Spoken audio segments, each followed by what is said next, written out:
하고 있습니다.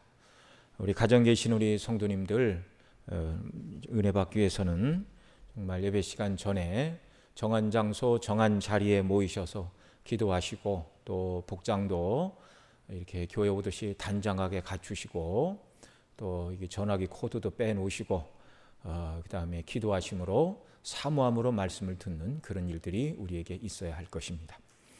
자, 오늘 말씀은 이제 팔복 중에 세 번째 복인 온유한 자가 받는 복에 대해서 살펴보고자 합니다.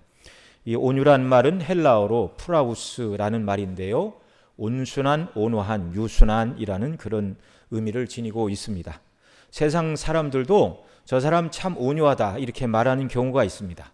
어떤 경우에 그렇게 말을 하냐면 천성적으로 타고난 그 성품이 부드럽고 또 사람이 소심하고 우유부단한 성격을 가진 사람으로서 다른 사람에게 어떤 피해를 끼치려고 하지 않고 다툼의 요소가 있을 때는 무조건 양보하고 그런 상황을 피하고 그런 상황 자체를 싫어하는 성격을 가진 사람들을 온유하다, 세상 사람들은 이렇게 말을 합니다. 그러나 대다수 세상 사람들은 이 온유한 것을 별로 좋아하지 않습니다. 왜냐하면 이런 온유한 태도로는 자신이 원하는 세상 것을 하나도 얻을 수가 없기 때문에 그렇습니다. 도리어 세상은 뭐라고 말하죠? 자신이 원하는 목표를 크게 세우고 그것을 성취하고 그 목표를 이루고 자신이 원하는 것을 얻기까지 자기의 모든 힘과 능력과 자신의 모든 것을 다 쏟아 부어서 원하는 것을 얻고 정복하고 쟁취하고 누리며 살아라. 세상은 이것을 권하고 그런 사람이 되려고 애쓰는 것이 일반적인 세상 사람들의 모습이기 때문에 그렇습니다. 그러나 여기 예수님이 본문에 말씀하신 온유한 사람은 선천적으로 다툼을 싫어하고 소심하고 심성이 부드럽고 우유부단한 사람을 말하는 것이 아니라 성령에 의해서 변화된 성품의 사람을 말하는 것입니다.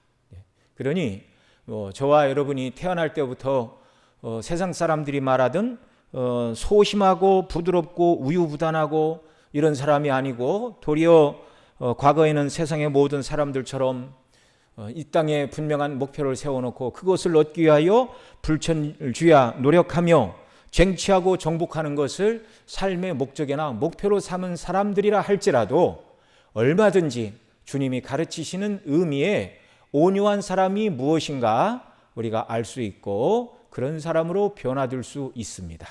물론 내가 노력해서 되는 것이 아니고 이 온유함은 성령의 역사로 말미암아 변화된 성품을 말하는 것입니다. 그래서 이 주님이 말씀하시는 온유함은 팔복의 다른 모든 복들과 마찬가지로 성령의 역사로 변화된 성도의 심령과 삶의 태도를 말하는 것입니다.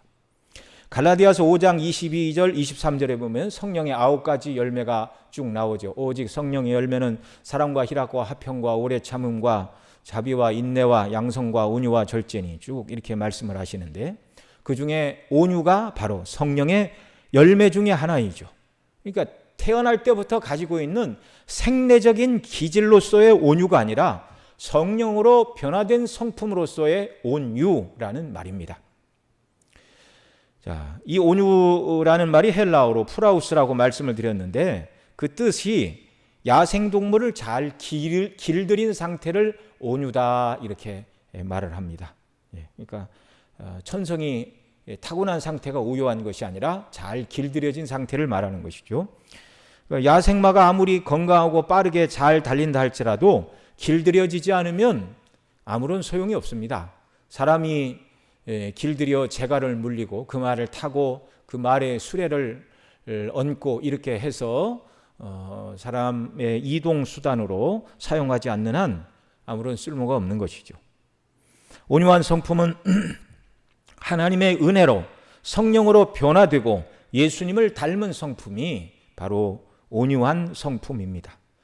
구약에서도 이 온유라는 말을 히브리어 아나우라는 단어로 표현을 하는데요, 우리말로는 겸손, 낮은, 온유한 등으로 번역할 수 있습니다. 자, 오늘 본문에서 주님 말씀하신 온유한 자는 복이 있나니 저희가 땅을 차지할 것이며 이렇게 말씀을 하시는데요. 구약 성경 시편 37편 11절에 이와 비슷한 말씀이 있습니다. 오직 온유한 자는 땅을 차지하며 풍부한 화평으로 즐기리로다, 이렇게 말씀을 하고 있습니다.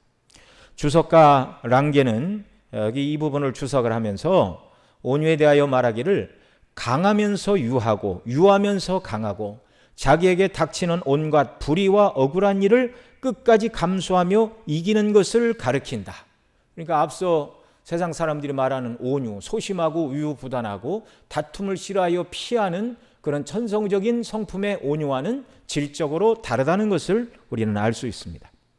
핸드릭스는 이렇게 말합니다. 온유가 약해 보이나 결코 약함을 의미하지 않는다. 강한 사람이나 절제하고 인내하고 참는 것을 말하는 것이죠. 이런 말이 있습니다. 입속에 이는 부러져도 혀는 부러지지 않는다. 예. 잔인하고 사나운 사람이 승리할 것 같은데 도리어 그 반대라는 말이죠. 아더 핑크는 이렇게 말했습니다. 완고함, 잔인함, 복수심도 없는 것으로 사자와 늑대와 같은 짐승이 양의 새끼 양과 같이 바뀌는 것이 온유다. 하나님의 성령의 역사로 말미암아 성품의 변화가 이런 식으로 일어나야 한다는 것이죠. 그래서 이 온유한 성품은 첫 번째와 두 번째 복의 조건을 뒤따르고 있습니다. 이 팔복의 첫 번째는 심령이 가난한 자는 복이 있다, 그렇게 말씀하셨고, 두 번째는 애통하는 자는 복이 있다 말씀해 주셨는데요. 이 순서를 따라서 이런 온유한 심령을 갖게 되는 것입니다. 예. 그래서 인생은 누구나 다 원죄를 가지고 태어나죠. 그래서 원죄의 영향으로 삶 속에서 죄를 짓습니다. 이걸 자범죄, 본죄라고도 말을 하는데요. 죄를 안 짓고 살 수가 없지요. 그리고 그 죄를, 자기 자신이 지은 죄를 스스로 해결할 능력도 사람 자신에게는 없습니다.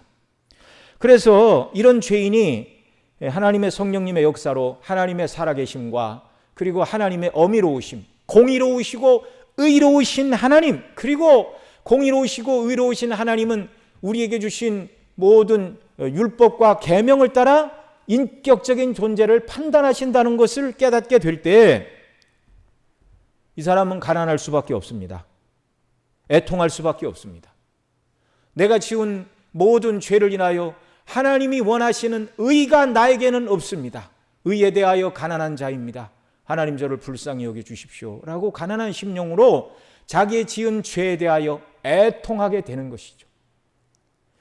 이렇게 하나님의 성령님의 역사로 자기가 죄인임을 깨닫고 죄에 대하여 애통하며 하나님의 긍휼을 구하는 이 사람을 이제 하나님의 성령께서 변화시켜 주셔서 온유한 사람으로 만들어 주신다는 것이죠. 하나님 앞에 내세울 의가 없고 죄밖에 없다는 것을 깨달은 가난한 심령, 애통한 심령은 이제 온유하게 됩니다. 왜요? 하나님께서 이런 죄인인 나를 죄를 용서해 주셨을 뿐만 아니라 하나님 나를 용납해 주셨고 자녀 삼아 주셨고 천국을 기업으로 이을 그 영광의 나라의 후사로 나를 삼아 주셨다는 것을 생각하게 되니까 하나님 앞에 감사함밖에 없는 것입니다. 용서받은 죄에 대한 감격, 하나님께서 내게 베풀어 주신 은혜를 생각할 때 이제 이 사람은 온유한 사람이 되어 더 이상 하나님 앞에 내가 무엇을 요구할 것은 아무것도 없습니다. 내가 받아야 될 모든 것은 그리스도 예수 안에서 다 받았습니다. 그리고 하나님의 주권을 의지하고 하나님께서 나를 어느 형편 어느 처지에 나를 두시든지 감사하고 기뻐하며 살아가는 사람, 이런 사람이 온유한 사람이라는 말입니다. 이 온유는 하나님의 율법과 그리스도의 영광스러운 복음에 합당한 삶의 요구에 자신을 비추어 볼 때 나 자신은 철저히 무능하고 무지한 사람이라는 것을 인식할 때 성령께서 주시는 인식입니다. 그래서 이제 누가 나의 연약과 허물에 대해서 말한다 할지라도 기꺼이 그것을 인정하는 태도가 온유입니다. 하나님 앞에서 온유는 하나님이 나를 어떤 형편과 처지에 두신다 할지라도 전혀 불만을 제기하지 않는 것입니다. 왜요? 이미 용서받았고 구원받았고 하나님의 자녀가 되었기 때문에 그렇습니다. 그래서 평생 하나님께서 우리를 향하여 너는 일평생 저 가난한 나라의 선교사로 가서 복음을 증거하는 자가 되라 말씀하셔도 억울할 것이 없습니다. 도리어 감사하고 영광스러운 일이죠. 물론 자녀인 저와 여러분에게 하나님은 좋은 것으로만 주십니다. 좋은 것으로만 주십니다. 때때로 하나님께서 우리를 낮추시려고 고난을 주시고 징계하시는 때가 있다 할지라도 그것마저도 온유한 사람들은 감사함으로 받게 되는 것이죠. 그리고 이 온유한 사람들은 다른 사람들과의 관계에 대해서 다른 사람이 나의 연약과 허물을 지적해도 기꺼이 그것에 대하여 싸우는 사람이 아니라 그것을 용납하는 사람입니다. 토마스 왓슨은 온유한 사람에 대해서 잘 말해 주었는데요. 온유한 사람은 쉽게 성내지 않고 남을 잘 용서해 주며 악을 악으로 갚지 않고 선으로 갚는 것이 온유다. 그렇게 설명을 하였습니다. 이게 바로 온유지요. 쉽게 성내지 않습니다. 남이 나에게 뭐라고 얘기한다 할지라도 쉽게 성내지 않습니다. 간혹 부모들은 이렇게 다른 사람과 이야기하면서 자기 자녀들에 대해서 이렇게 말하죠. 우리 아이는 머리가 좋은데 좀 끈기가 부족해서 성적이 잘 안 나옵니다. 애가 머리는 좋은데 노력이 조금 부족해서. 그 이야기를 들은 사람이 저 집 아이는 끈기가 부족해서 성적이 안 나온대 이런 얘기를 하면 이제 부모가 그 얘기를 듣고 발끈하죠. 왜 그렇습니까? 내 자식은 내가 평가하는 것은 상관없지만 남이 내 자식에 대해서 이러쿵저러쿵 말하는 것은 용서할 수 없기 때문입니다. 그런데 이런 태도가 온유한 태도가 아니라는 말이죠. 같은 원리로 내가 내 자신을 볼 때 나의 이런저런 면이 하나님의 율법과 그리스도의 복음의 은혜에 비추어 마땅히 하나님이 원하시는 아름다운 삶이 있죠. 그런데 그 삶의 모습에 우리가 온전히 부응하지 못할 때 내가 부족한 사람임을 압니다. 하나님의 율법을 거스리며 살아온 죄인임을 압니다. 기꺼이 하나님 앞에서 내 자신의 부족과 죄와 허물을 고백할 뿐만 아니라 이 참된 온유는 여기서 더 나아가 바로 그런 나 자신의 허물과 단점을 다른 사람이 말한다 할지라도 화내지 않고 내가 그런 허물 있는 사람이요 부족한 사람임을 인정하는 것이 오늘 본문이 말하는 온유한 사람입니다. 누가 무슨 말을 해도 쉽게 성내지 않습니다.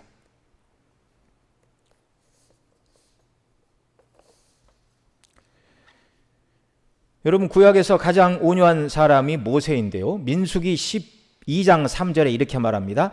이 사람 모세는 온유함이 지면에 있는 모든 사람보다 승하더라. 그렇게 말합니다.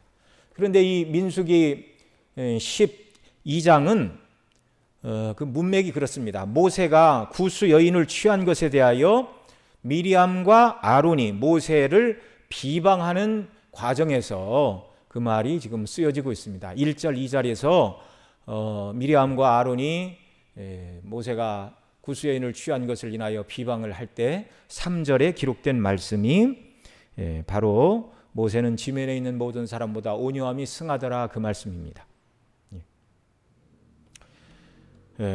그 구스 여인이 누군가 여러 논쟁이 있는데요.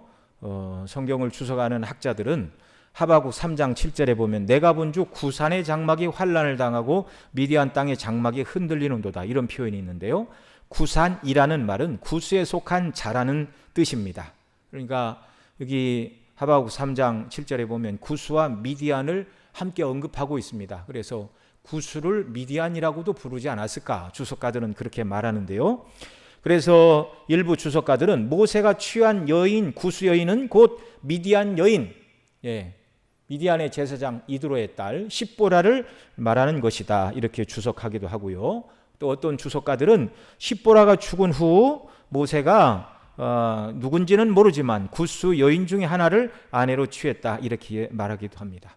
그러나 보편적으로는 이 구스 여인을 이제 십보라로 그렇게 해석을 하죠. 십보라가 되었든 다른 여인이 되었든 어쨌든 구수 여인은 유대인은 아닙니다. 이 일로 인해서 미리암과 아론이 왜 유대 이스라엘 사람들을 애굽에서 인도해야 될 큰 임무를 감당해야 될 모세가 이스라엘 사람 중에서 아내를 택해야지 왜 구스 사람 가운데 아내를 택했느냐, 이런 식으로 이제 비방을 했다는 말이죠. 그리고 이 말을 하기 전에 그 민수기 12장 앞에 보면 여호와께서 모세와만 말씀하셨느냐, 모세와만 말씀하셨느냐, 우리와도 말씀하지 아니하셨느냐라고 모세를 비방하면서 자신들도 모세처럼 동등한 하나님의 선지자다. 그러니까 하나님의 선지자로서 우리가 할 말을 하는 것이다. 그렇게 말을 하였습니다. 그런데 이때 온유함이 지면의 모든 사람보다 승한 모세는 한마디도 변명하지 않았습니다. 그들을 향해 성내지 않았습니다. 참아 주었습니다. 그런 사람으로 변화가 된 것이죠.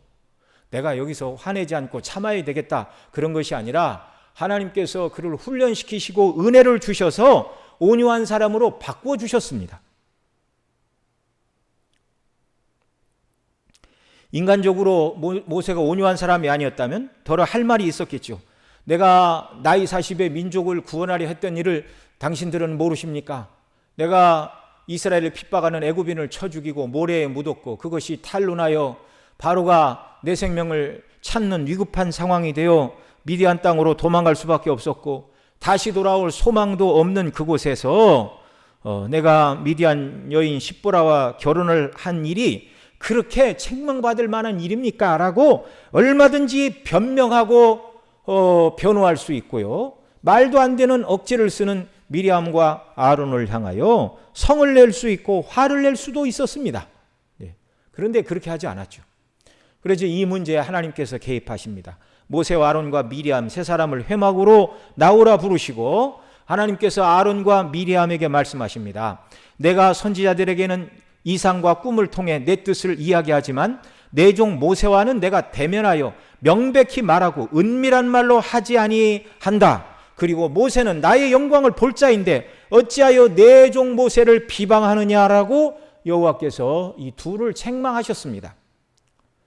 그때 미리암에게 나병이 발병하였고 모세가 용서하여 주시기를 구하자 하나님께서 말씀해 주셨습니다. 아비가 그 얼굴에 침을 뱉어도 7일간은 부끄러워하지 않겠느냐 하시면서 미리암을 진 밖에 7일간 거하라 하시고 7일이 지나자 낫게 하여 주시고 진 안으로 들어오도록 그렇게 해 주셨습니다. 온유한 사람 모세는 쉽게 성내지 않았을 뿐만 아니라 자기를 비방한 아론과 미리암을 위하여 기도하고 용서해 주는 사람이었습니다. 토마스 왓슨이 말한 대로 온유한 사람은 성내지 않고 남을 잘 용서해 주고 악을 악으로 갚지 않고 선으로 갚는 사람이다 라고 말했습니다. 그러니까 이 온유한 성향은 다른 사람에게 어떻게 드러나는가, 이것이 이제 삶 속에서 분명하게 보여지는 것이죠.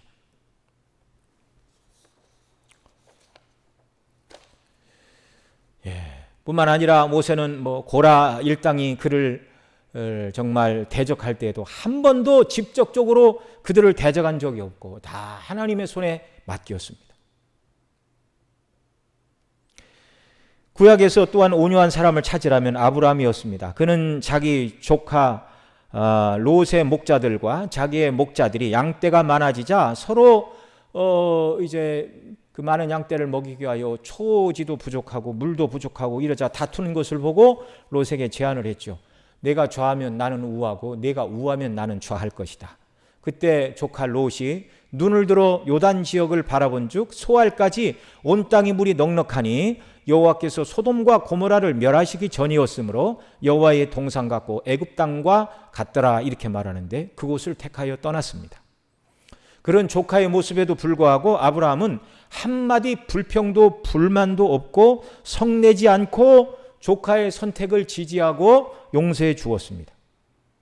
인간적으로 보면 그렇게 얘기하면 조카가 삼촌한테 삼촌이 먼저 거할 곳을 택하면 제가 다른 곳으로 가겠습니다, 이렇게 해야 마땅한데 네가 나한테 이럴 수 있느냐, 어떤 말도 하지 않았습니다.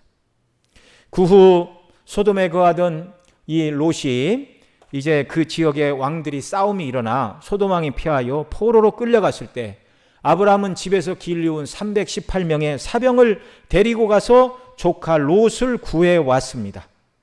조카에 대하여 서운한 마음이 있었더라면 바로 가지는 않았겠죠. 목숨을 내걸고 가서 싸우는 것은 쉬운 일이 아니었을 것입니다. 그런데 아브라함은 온유한 사람이었습니다. 성내지 않고 용서해 주었고 악을 악으로 갚지 않고 선으로 갚는 사람이었습니다. 구약의 다윗도 온유한 사람이었습니다. 은혜 받은 사람 모두가 온유한 성품을 하나님께로부터 받지만 특별히 그 온유함이 아름답게 빛을 발한 사람 중에 하나가 다윗입니다. 다윗은 하나님께서 사무엘에게 명하여 사울 다음에 이스라엘 왕으로 하나님께서 기름을 부으라 하셔서 기름 부음을 받았습니다. 다윗은 자신이 사울을 대신하여 왕이 되겠다라고 꿈꾼 적이 한 번도 없습니다. 하나님이 정하셨고 하나님께서 선지자 사무엘을 통하여 기름을 부어 주셨습니다. 그런데 그것 때문에 다윗은 사울에게 미움을 받았고 여러 번 죽을 고비를 만났습니다. 그런데 끝까지 사울과 더불어 무력으로 대적하지 않았습니다. 그가 두 번이나 손쉽게 사울을 죽일 수 있는 기회가 있었죠. 한 번은 굴에서, 한 번은 진영에서 모든 사람이 잠들었을 때 옷자락만 베고 물병만 가져오는 일을 통하여 사울과 싸우지 않고 그를 무력으로 대항하지 않고 끝까지 하나님의 손에 맡기고 참고 인내하는 사람이었습니다. 하나님께서 해결해 주실 때까지 그는 용서하고 악을 악으로 갚지 않고 선으로 갚는 온유한 사람이었습니다. 신약에서 온유하신 분은 여러 사람이 있겠지만 그 중에 가장 온유하신 분은 바로 우리 주 예수 그리스도이십니다. 주님은 마태복음 11장 28절 이하에서 이렇게 말씀하셨습니다.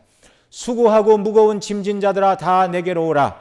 내가 너희를 쉬게 하리라. 나는 마음이 온유하고 겸손하니 나의 멍에를 메고 내게 배우라. 그러면 너희 마음이 쉼을 얻으리니 이는 내 멍에는 쉽고 내 짐은 가벼움이니라 하셨습니다. 마음이 온유하고 겸손하신 주님은 죄인된 저와 여러분을 책망하지 않으시고 다 오라고 초청하시고 받아주셨습니다. 정말 겸손하시고 온유하신 분이십니다.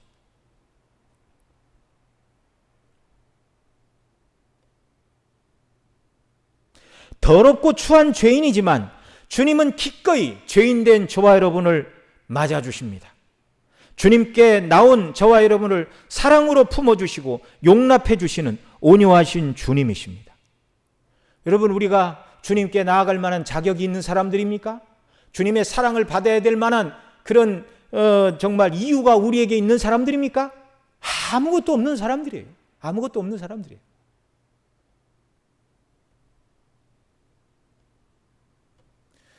여러분, 우리가 살고 있는 은평 구청장만 해도 우리가 구청장한테 한번 만나서 면담합시다 그러면 아무런 안건도 없는데 구청장이 우리를 만나 줄까요? 예, 어림도 없는 소리죠. 사람 사이에서도 다른 사람보다 조금만 직급이 위에 있고 조금만 힘이 있고 조금만 가진 것이 있고 조금만 남들보다 우월한 지위에 있다 생각이 드는 사람은 그렇지 못한 사람들을 다 이렇게 내려다봅니다. 품어주지 않습니다. 용납하지 않습니다. 그런데 하나님의 아들 우리 주님께서는 수고하고 무거운 짐진 자들은 다 내게 오라. 내가 너희를 쉬게 하리라. 왜냐하면 나는 마음이 온유하고 겸손하기 때문이다. 죄인된 저와 여러분을 받아주시고 품어주시고 용납해 주십니다. 그러니 우리가 얼마나 자주, 얼마나 열심히, 얼마나 쉬지 않고 날마다 주께로 나아가야 하겠습니까? 또한 온유하신 주님은 박해와 경멸과 야유와 조롱을 참아내 주셨습니다. 주님의 성품이 온유하고 겸손하지 않으시면 이유 없는 재판을 받고 매질을 당하고 십자가에서 달리실 때 화를 내실 수밖에 없는 상황이 너무나 많았습니다. 무고하게 재판을 받으실 때 예수님이 온유하심이 빛을 발했는데요.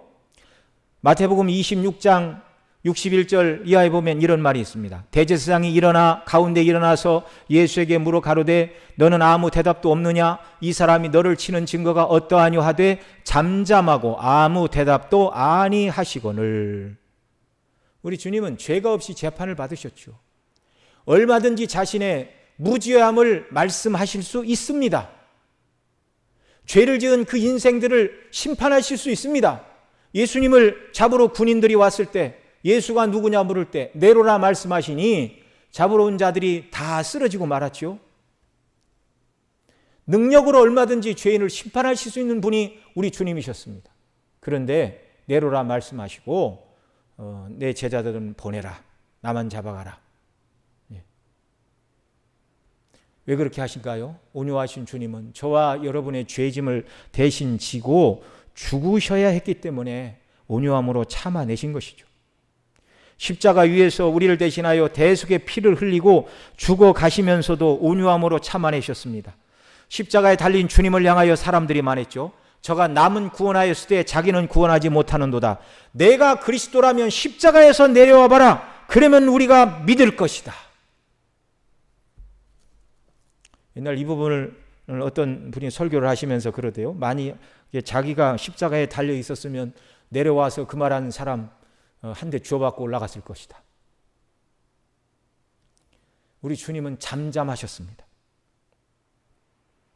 이사야 53장 7절에 그가 곤욕을 당하여 괴로울 때도 그 입을 열지 아니하였으며 마치 도수장으로 끌려가는 어린 양과 털 깎는 자 앞에 잠잠한 양같이 그 입을 열지 아니하였도다 라고 말씀하듯이 주님은 십자가 위에서 대속의 피를 흘려 죽어가시는 순간에서도 온유하셨습니다. 하나님 아버지께 모든 것을 맡기셨습니다.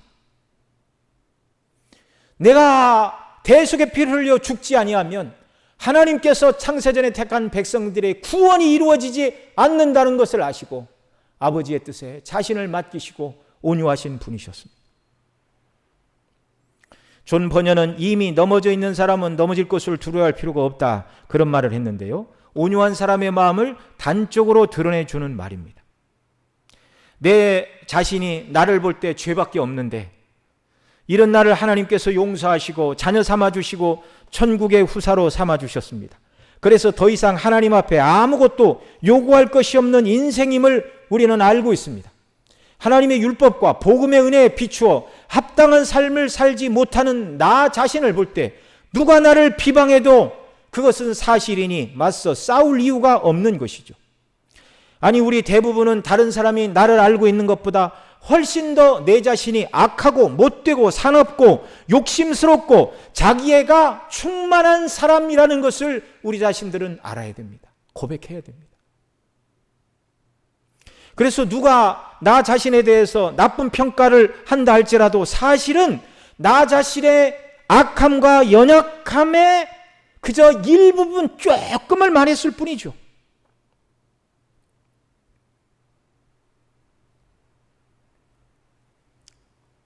이걸 깨달아 안 사람은 쉽게 성내지 않고 남을 용서해주고 악을 악으로 갚지 않고 선으로 갚는 사람이라는 것입니다. 모든 것을 하나님께 맡기는 사람입니다. 원수 갚는 것이 내게 있다. 주께서 말씀해 주신 것처럼 때가 되면 하나님께서 갚아주실 줄 알고 그것이 바로 모세의 온유함이었고 다윗의 온유함이었죠. 이 온유는 하나님께서 나를 훈련하시기를 기뻐하시면 나를 더 낮은 곳에 두실 수도 있고 하나님의 뜻이 이루어지는 방편이라면 고난 가운데서 나를 죽게 하실 수도 있다는 것을 고백하는 마음이 온유한 마음의 상태입니다. 자, 그러나 이 온유는 나 자신에 대해서는 방어하지 않고 다른 사람에게 성내지 않고 용서해주고 악을 악으로 갚지 않고 선으로 갚는 사람이지만 그러나 이 온유는 모든 경우에 다 참고 인내하는 것이 아닙니다. 이 진정으로 온유한 사람은 하나님의 영광이 달린 문제에 있어서는 담대한 사람입니다. 앞서 주석가 랑게가 온유에 대해서 말할 때 강하면서 유하고 유하면서 강하며 자기에게 닥치는 온갖 불의와 억울한 일을 끝까지 감수하며 이기는 것을 가리킨다 그렇게 말씀을 드렸고 핸드릭스는 온유가 약해 보이나 결코 약함을 의미하지 않는다라고도 말씀을 드렸는데요. 이 온유함은 자기 자신을 비방하고 불평하는 이들에 대하여는 싸우지 않고 대적하지 않고 참고 인내하고 성내지 않고 용서하고 이렇게 하지만, 그러나 하나님의 영광을 누가 훼손하거나 하나님의 이름에 모독을 가하는 사람이 있다면 이때는 참지 않는 것입니다. 이게 온유함입니다. 그래서 구약의 온유한 사람 모세는 이스라엘이 금송아지를 인하여 범죄했을 때 하나님이 주시는 십계명이 기록된 두 돌비를 깨버리고 화를 발하였습니다. 여호와 하나님의 영광이 훼손되었기에 백성을 책망하고 죄에서 돌이키기 위하여 화를 발하고 악을 행한 자들을 징벌하지 않을 수가 없었습니다. 또한 우리 주님도 온유하신 분이셨지만 성전에서 사람들이 하나님께 나와 예배하고 기도해야 되는 성전을 도적의 소굴로 만드셨다 말씀하시면서 마태복음 11장 15절 이하에 보면 성전 안에서 매매하는 자들을 내쫓으시고 돈 바꾸는 자들의 상과 비둘기 파는 자들의 의자를 둘러부시고 아무나 물건을 가지고 성전 안으로 지나다님을 허락지 아니하시고 이에 가르쳐 이르시되 기록된 바 내 집은 만민이 기도하는 집이라 칭함을 받으리라 하지 아니하였느냐? 너희는 강도의 소굴을 만들었도다 라고 우리 주님이 화를 내시고 성전을 정결케 하셨습니다. 요한복음 2장에도 성전 정결 사건이 기록되고 있는데요. 주님이 돈 받고 주는 자들과 장사꾼들을 다 몰아내시는 모습을 제자들이 볼 때에 요한복음 2장 17절에 이렇게 말합니다. 제자들이 성경 말씀에 주의 전을 사모하는 열심히 나를 삼키리라 한 것을 기억하더라. 우리 주님은 하나님의 영광을 위하는 일에는요, 불처럼 일어나셨습니다. 성전이 제 기능을 하지 못하게 하는 자들을 보시고 의분이 일어나셨습니다. 온유한 분이셨지만 하나님의 거룩과 아버지의 이름이 훼손되는 것, 아버지의 영광과 그 뜻이 정말 어그러지는 일들에 대해서는 참을 수가 없으셨습니다.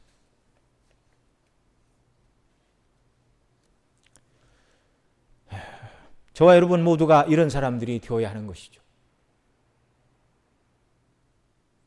저와 여러분 모두는 더더욱 온유하고 겸손하신 예수님을 닮아야 됩니다.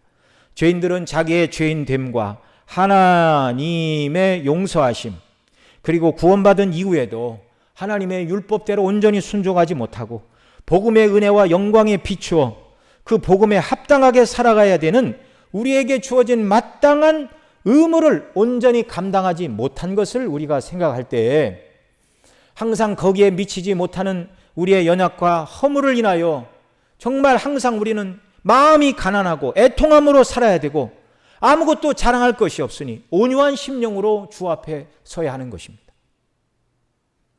온유는 성령의 열매이니 더욱 성령께서 우리를 온유하신 예수님을 닮는 자들이 되게 해달라고 기도해야 되고, 또 온유하신 우리 주님을 날마다 바라보고 묵상하는 일이 우리에게 있어야 하는 것입니다. 설령 우리가 다른 사람보다 성화를 더 많이 이루고 더 많은 사역을 감당했다 하더라도 우리는 온유해야 됩니다. 죄가 하나도 없으신 분으로 우리 예수님은 참 사람이고 참 하나님의 아들이신 그분은 앞서 말씀드린 대로 온유하고 겸손하신 분이었습니다.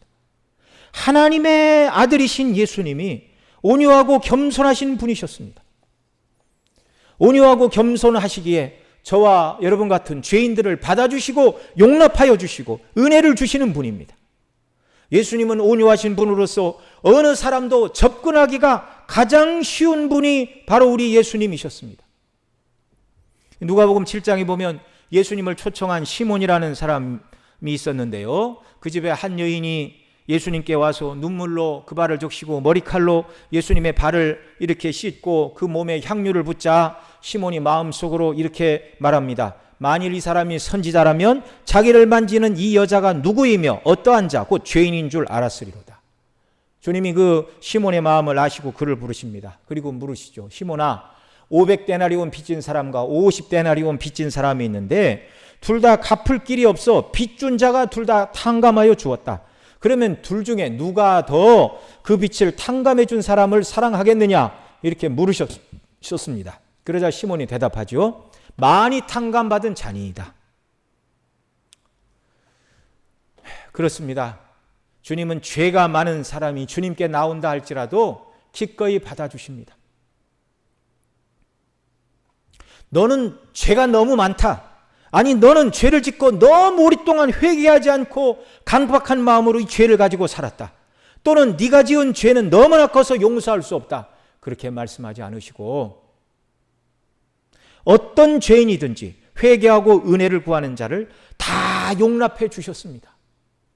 그래서 그 예수님 믿고 구원받아 하나님의 자녀가 되고 그리스도의 신부가 된 저와 여러분 모두는 이 예수님을 더 닮아서 온유한 자가 되어야 하는 것입니다.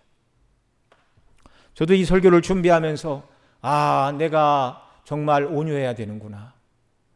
주님이 말씀하신 온유함으로부터 너무나 멀리 떨어져 있는 내 자신을 발견을 했습니다.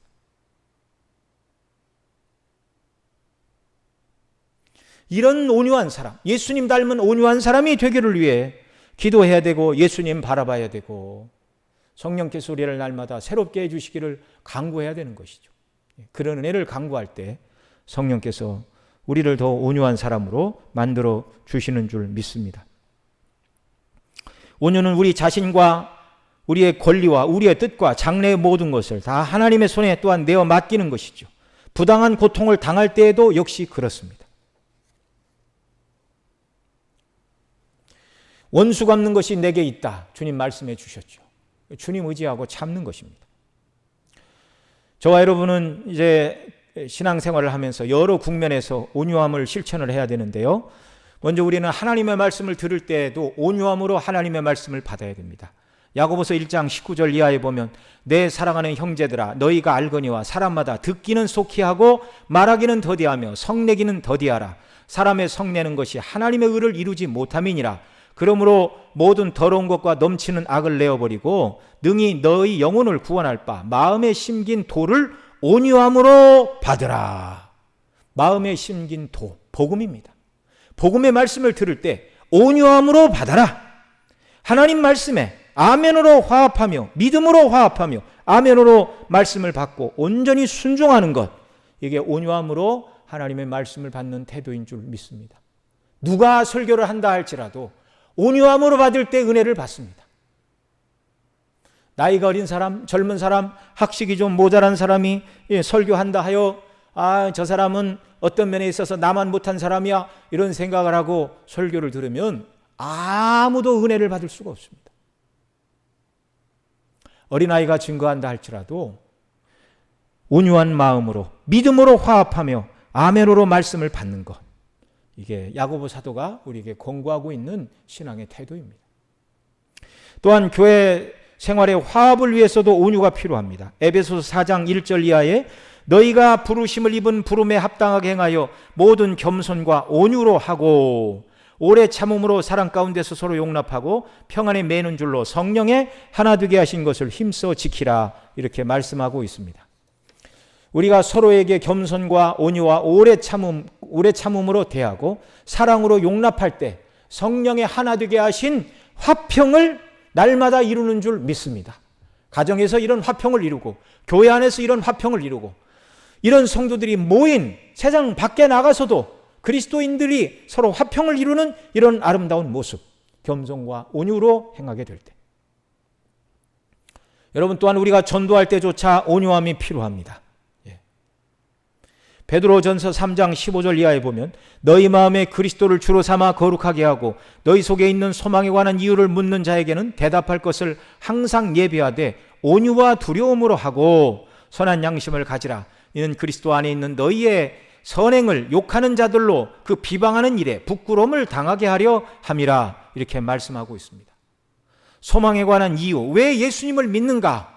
왜 매 주일마다 교회 가는가? 왜 소득의 11조를 주님께 드리는가? 왜 믿지 않는 사람처럼 세상 영광을 추구하지 않고 하나님 영광을 위하여 살아가는가? 왜 바보같이 너는 내 자신의 유익과 즐거움을 위해 살지 않는가? 누가 그렇게 묻는다면 우리는 소망에 관한 이유를 온유함으로 증거해야 됩니다. 선한 양심을 따라서 온유함으로 우리가 그들을 대하고 살아갈 때 우리의 선한 행실을 비방하는 자들로 그 비방하는 일을 멈추게 될 것이다. 그러면 끝으로 이렇게 온유한 자들에게 주어지는 복이 무엇입니까? 온유한 자는 복이 있나니 저희가 땅을 기업으로 받을 것이며 이렇게 말씀하는데요. 첫째로 온유한 자는 하나님의 관계 속에서 하나님의 주권을 인정하고 범사에 감사하는 사람이고 하나님 손에 모든 것을 맡긴 사람이니 항상 풍족한 만족을 누리며 살게 되는 것입니다.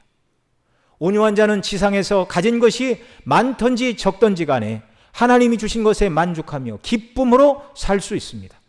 여러분, 억만금을 가져도 만족이 없으면 기쁨이 없는 것입니다. 사도 바울이 빌립보 4장에서 뭐라고 그러죠? 그 교회가 사도 바울을 위한 선교비를 주었을 때 나는 비천에 처할 줄도 알고 풍부에 처할 줄도 알고 일체의 모든 비결을 배웠다. 그렇게 말하면서 정말 자신은 모든 것을 그리스도 안에서 다 가진 자라고 그렇게 말하고 있습니다. 또한 온유한 자가 받는 복은 무엇입니까? 때때로 하나님은 온유한 자에게 눈에 보이는 소유를 주십니다. 다윗이 온유함으로 사울을 대할 때 고난 후에 하나님은 모든 것, 사울에게 속했던 모든 것과 그에 더하여 더 넓은 땅과 더 많은 재산을 다윗에게 주셨습니다. 조카에게 좋은 땅을 양보한 아브라함은 에게도 마찬가지죠. 하나님께서 내가 너의 기업이라 이렇게 아브라함의 기업이 되어주셨고 더 많은 땅을 상속을 받는 약속을 받게 되었습니다. 세 번째로 여기서 말하는 땅은요, 천국의 상징으로 온유함으로 모든 것을 하나님께 맡기고 감사함으로 하나님 앞에서 세상 것을 추구하는 것이 아니라 그리스도 안에서 베풀어 주신 은혜에 합당하기를 소원하여 다른 사람에 대하여 성내지 않고 남을 용서해주고 악을 악으로 갚지 않고 선을 선으로 갚아주는 이 사람은 이미 천국을 소유한 사람이라는 것입니다. 때가 되면 이 천국에 넉넉히 들어가 그 천국을 소유하며 영광 중에 거하게 될 것이라는 말입니다. 주님을 닮아 온유함을 따라 살아가므로 우리가 구원받은 하나님의 자녀임을 증거하며 살아가며 또한 하나님을 기쁘시게 하고 세상 가운데 저와 여러분 모두가 그리스도를 닮은 그리스도의 증인임을 광포하며 주께 영광을 돌리며 살아가는 온유한 자들이 되시기를 소원합니다. 기도하시겠습니다. 사랑하시는 아버지 하나님, 주님은 우리를 구원하여 주셨고 예수님 안에 있는 자, 심령이 가난한 자요, 애통한 자요, 온유한 자라고 말씀해 주셨습니다. 우리가 하나님 앞에 온유함으로 살게 하여 주옵시고 사람들 앞에서 온유하게 살아감으로 말미암아 성내지 않고 남을 용서해주고 악을 악으로 갚지 않고 손으로 갚는 자가 되게 해 주시기를 원하오며 우리가 교회를 섬길 때 또 복음을 증거할 때 또 모든 사람들 가운데 온유함으로 화평과 덕을 추구하는 덕을 이루는 자들이 되도록 은혜 더하여 주시옵소서. 온유를 실천함으로 말미암아 우리가 그리스도의 증인이요 자녀들임을 증거하며 살아가는 자들이 되도록 은혜를 베풀어 주옵소서. 이 모든 말씀 예수님의 이름으로 기도드리옵나이다. 아멘.